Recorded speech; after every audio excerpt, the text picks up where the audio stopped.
Note: the following video depicts a specific configuration of the notebook.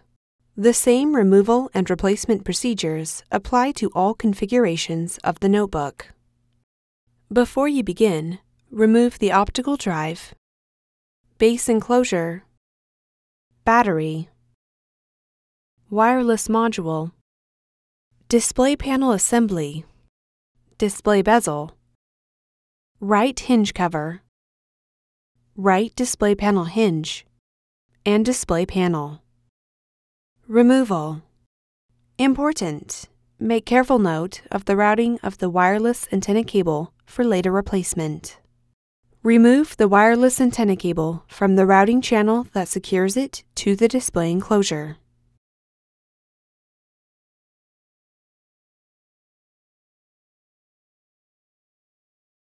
Important: make careful note of the placement of the wireless antenna transceiver for later replacement.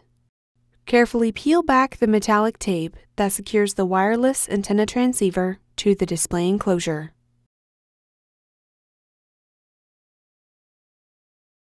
Using a non-conductive flat-bladed tool, remove the wireless antenna transceiver from the display enclosure.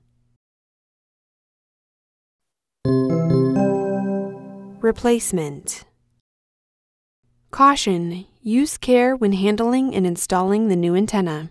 Accidental bending of the antenna elements will detune the antenna and degrade notebook performance. Place the wireless antenna transceiver into position on the display enclosure. Carefully adhere the metallic tape that secures the wireless antenna transceiver to the display enclosure. Route the wireless antenna cable through the routing channel that secures it to the display enclosure.